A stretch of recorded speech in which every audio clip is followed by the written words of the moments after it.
A tecnologia no crime. Polícia Civil investiga a quadrilha que utiliza dispositivo que impede o travamento das portas dos automóveis.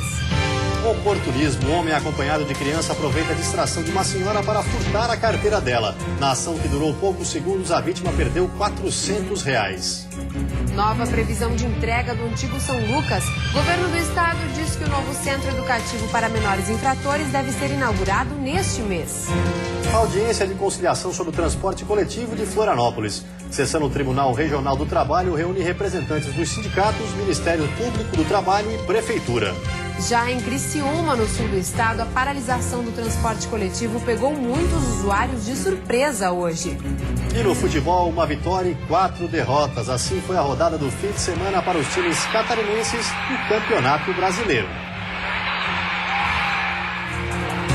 O Band Cidade desta segunda-feira já está no ar.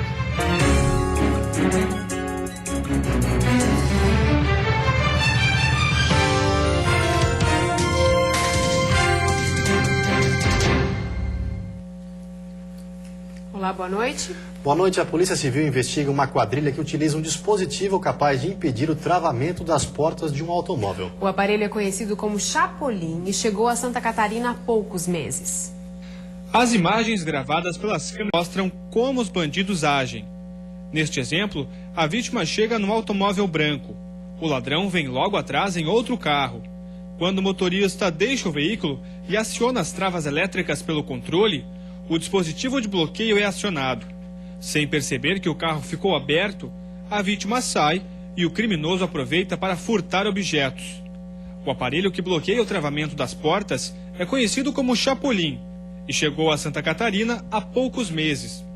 Depois do número crescente de ocorrências como esta, a Polícia Civil de Balneário Camboriú investiga agora a ação de uma quadrilha especializada neste tipo de furto. Também aqui na cidade de Balneário Camboriú, onde os indicativos apontam que de fato é uma quadrilha que vem atuando e utilizando esse dispositivo para evitar o travamento do veículo e consequentemente praticar o furto sem que deixe qualquer vestígio. Uma dica simples, mas que pode ser muito útil para evitar a ação dos criminosos, é acionar a trava elétrica pelo controle remoto e depois ainda conferir o travamento manualmente. É claro que esse processo dá um pouco mais de trabalho, mas evita um prejuízo maior, principalmente para quem costuma deixar objetos de valor dentro do carro. A maioria das ocorrências acontece dentro do estacionamento de supermercados e lojas. A ação dura menos de 1 minuto e, por isso, é preciso ficar atento. Este aposentado que vive em Itajaí já ouviu falar do dispositivo e agora sempre confere se as portas ficaram bem fechadas. Vamos que tem um carro aí perto com um bandido desse que tem esse aparelho, e aí então ele vai acionar e eu penso que está fechado. Quando volto, eles têm levado o carro ou algum objeto que estiver dentro do carro. Além do Chapolin, outro dispositivo ainda mais perigoso também já está nas ruas. Segundo a Polícia Civil, ele é capaz de bloquear o travamento e copiar as informações do controle à distância. É já um estágio mais avançado aí que eles estão utilizando. Além de evitar o travamento, ele também faz a cópia da frequência do controle do veículo da vítima e o armazenamento, o que possibilita ele abrir esse veículo a qualquer momento. E imagens de uma câmera de monitoramento mostram um homem acompanhado de uma criança furtando a carteira de uma idosa na manhã de hoje em Florianópolis. O crime foi registrado no direto do campo do bairro da Agronômica na manhã de hoje. O suspeito trazia um carrinho de compras com uma criança dentro. Ao perceber que num outro carrinho havia uma bolsa, ele se aproximou, disfarçou olhando para os lados e apanhou a carteira sem que a dona, uma senhora de 72 anos, percebesse. As imagens ainda mostram o homem colocando a carteira furtada por dentro da cintura. Tudo isso sem ninguém perceber. A vítima, Isabel Maria Nigro, só se deu conta do furto na hora de pagar as compras. Foram levados R$ 465 e os documentos da mulher. Depois de assistir ao vídeo, ela registrou um boletim de ocorrência na 5ª Delegacia de Polícia da capital, que vai investigar o crime. E foi sepultado na tarde desta segunda-feira em Chapecó o corpo do menino que foi atropelado pelo pai na garagem da casa da família. Paulo Antunes Bentes da Rosa, de 11 anos, foi fazer sinal para o pai guardar o carro na garagem, quando o veículo apagou e desceu a rampa. O carro imprensou o menino contra a parede de concreto.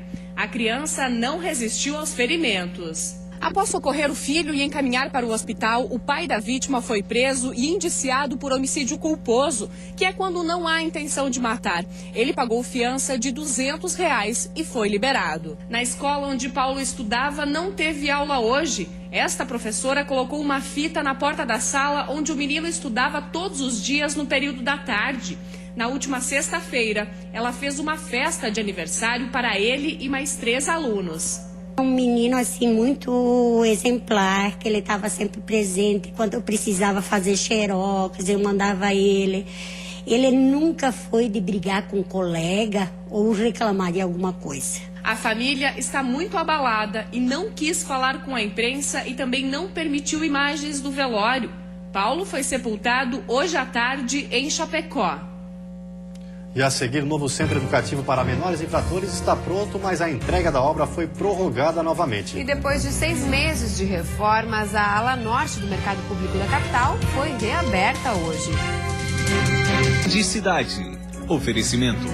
Queris. Compre agora e pague só em setembro.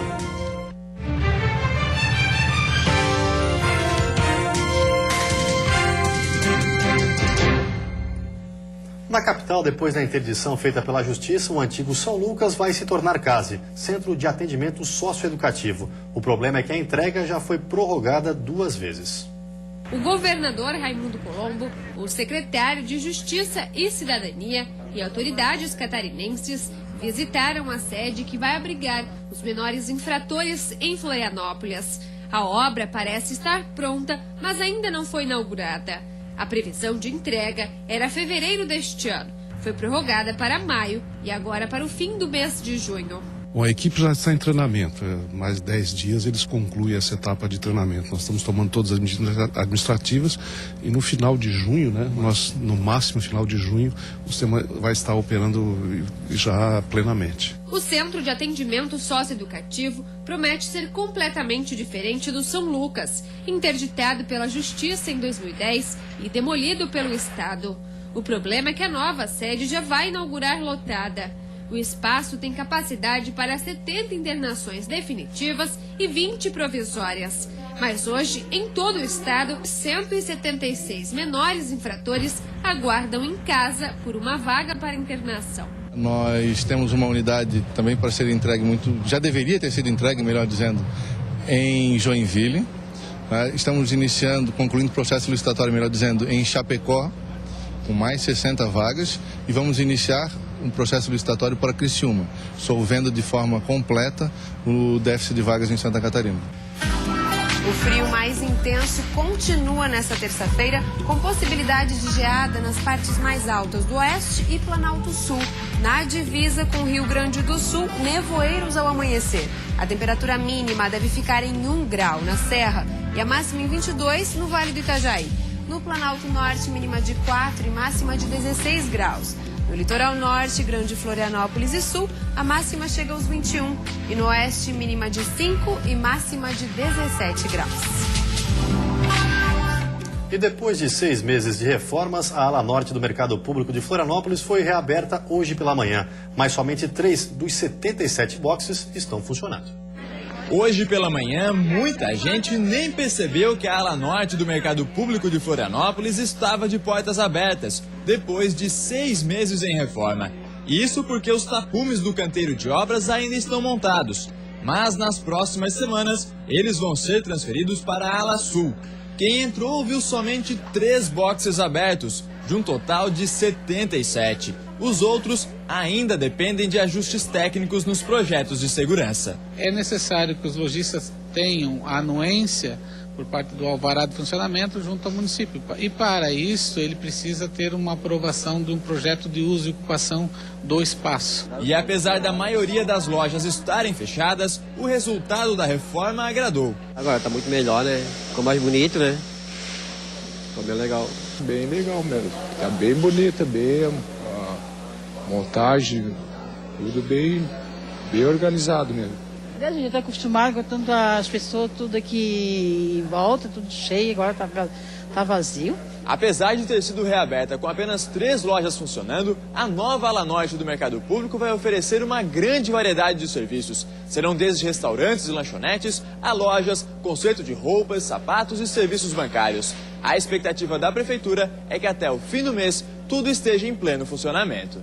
É o que espera quem já começou a montar sua loja. Depois de enfrentar um atraso de mais de 40 dias na reforma, o que eles mais querem é poder trabalhar o quanto antes. A gente acha que vai dar tudo certo, já deu, está abrindo hoje, todos nós vamos trabalhar e é só trabalhar que a coisa vai para frente. Enquanto isso, do outro lado, na ala sul, os comerciantes começam a desmontar suas estruturas. As peixarias já estão montadas no terminal Cidade de Florianópolis. E a expectativa é que até o fim do ano, o mercado público esteja totalmente reformado e aberto ao público.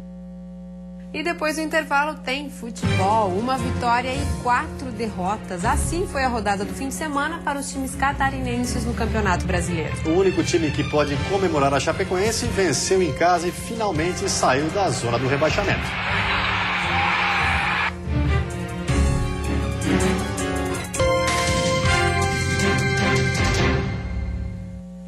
Futebol. Na última rodada antes da parada para a Copa do Mundo, só a Chapecoense venceu na Série A do Campeonato Brasileiro.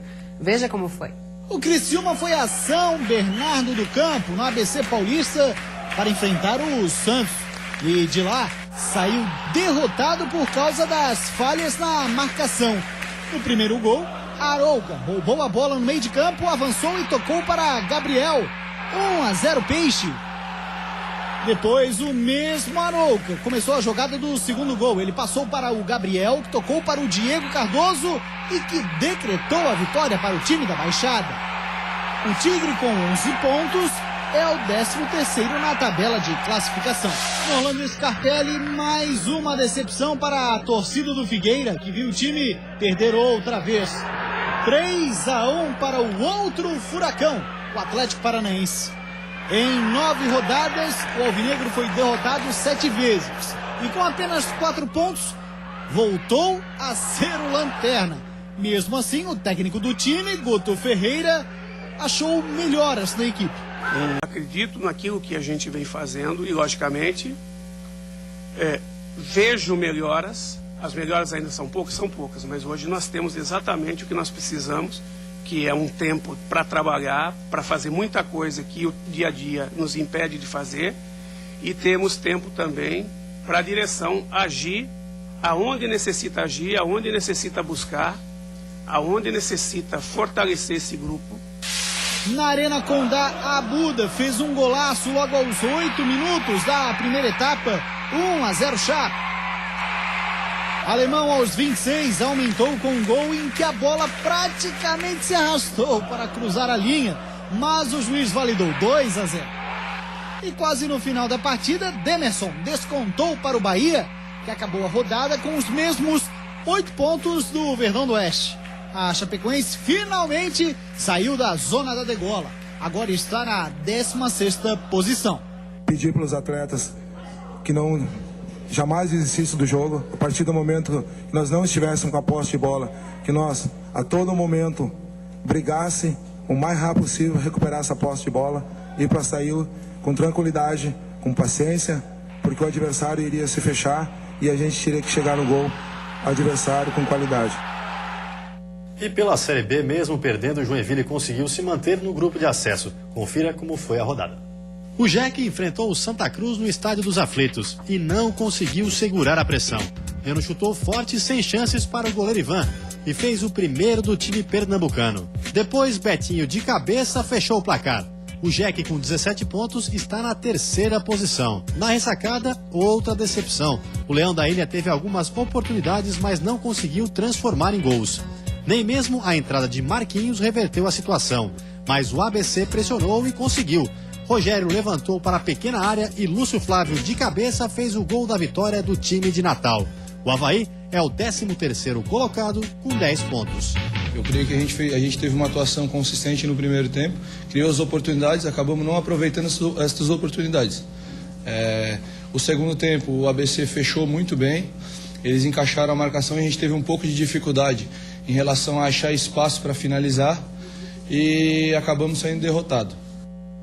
E a seguir, transporte coletivo da capital. Tentativa de conciliação para evitar novas paralisações termina sem acordo. Situação complicada também no sul do estado. Em Criciúma, os trabalhadores cruzaram os braços. Em Tubarão, aumento das passagens está revoltando os usuários. Band Cidade. Oferecimento. Queres. Compre agora e pague só em setembro.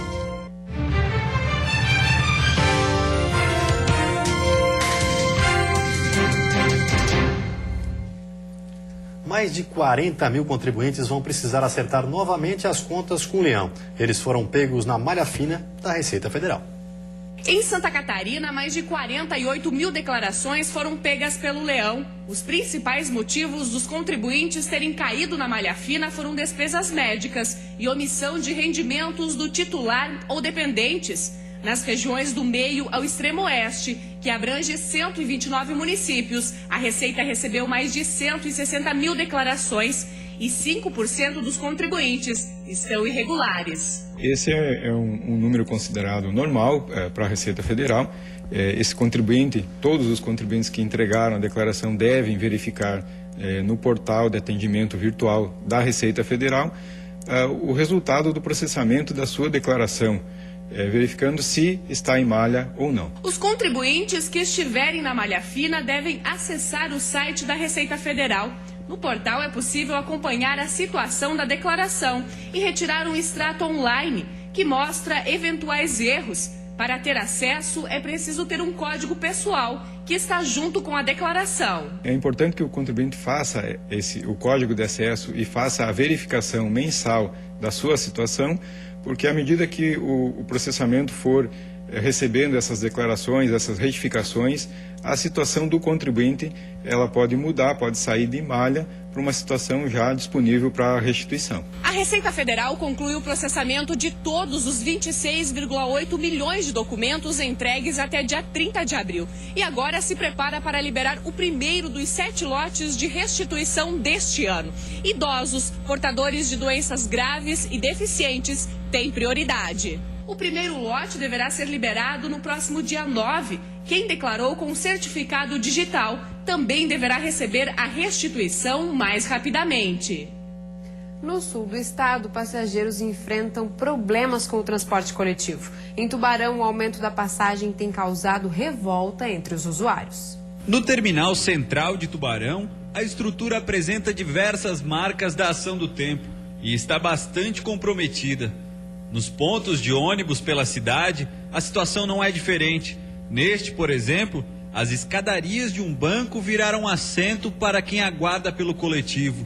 Em outros pontos, não existe nenhuma sinalização. Este é um dos locais onde não há sequer uma placa avisando a parada de ônibus.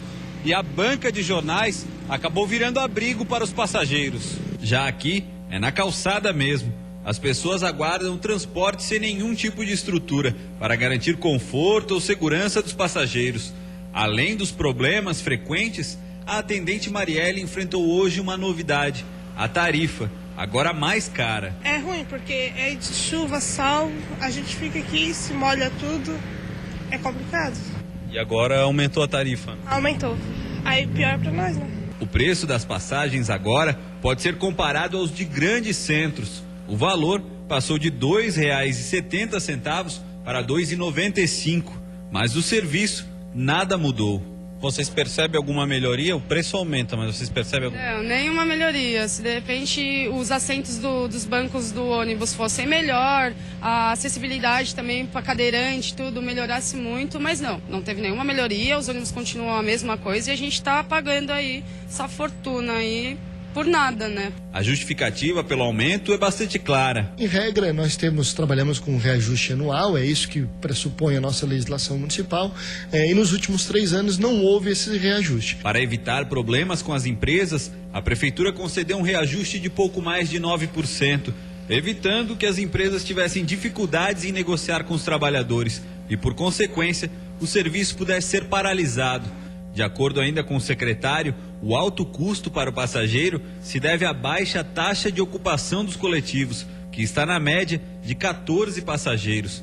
Se a gente conseguisse dobrar aí a taxa de ocupação dos ônibus, nós com certeza teríamos uma tarifa bem menor. Em Criciúma, também no sul do estado, motoristas do transporte coletivo decidiram paralisar os serviços agora à tarde.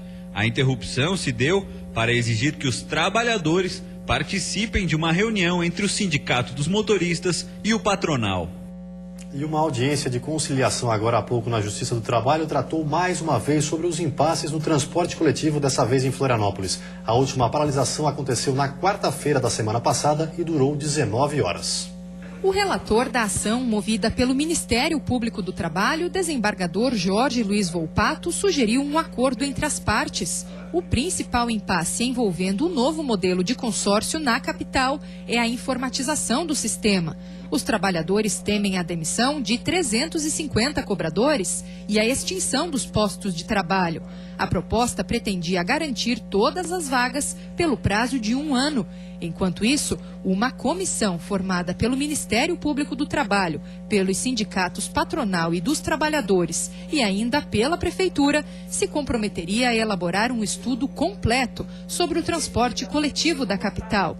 Mas não houve acordo e uma nova assembleia deve reunir os trabalhadores amanhã à noite. A assembleia está mantida, mas vamos avaliar a discussão. Já para o sindicato patronal, o novo contrato a ser cumprido em modelo consórcio exige controle de horário, localização por GPS, catracas eletrônicas e uma série de tecnologias que vão gerar investimentos. Por isso, a demissão gradual e incentivada dos cobradores. Nós precisamos que estabeleça uma data para que a gente possa efetivamente fazer algum cálculo e aceitar uma proposição diferenciada. Para a Prefeitura de Florianópolis, não há como voltar a discutir o novo sistema após o fechamento do edital de licitação, que, segundo a Procuradoria do município, foi tema de audiência pública e teve divulgação ampla do documento. O edital, ele era gratuito e ele estava à disposição, foram mais de 300 retiradas. E essa cláusula da redução do número de cobradores estava expressa. Na última quarta-feira, motoristas e cobradores cruzaram os braços por quase 24 horas. Mais de 1 milhão de pessoas foram atingidas direta e indiretamente. A Prefeitura autorizou vans e micro-ônibus a circularem, mas o serviço só atendeu 20% da demanda e as passagens custaram até o triplo do preço. E sem acordo, uma nova sessão, dessa vez colegiada, deve julgar o mérito da ação. Uma decisão liminar autorizou a cobrança de multa no valor de R$100 mil pelas 2 paralisações de maio. Da decisão, ainda cabe recurso. Vamos ver como está o trânsito ao vivo aqui em Florianópolis. Você vê imagens das pontes que fazem a ligação entre a ilha e o continente. O movimento é bastante intenso e lento, típico para esse horário, em direção à BR-101. Em Florianópolis faz 15 graus nesse momento. E você fica agora com o Jornal da Band. Uma ótima noite a todos e até amanhã. Uma boa noite para você e até amanhã.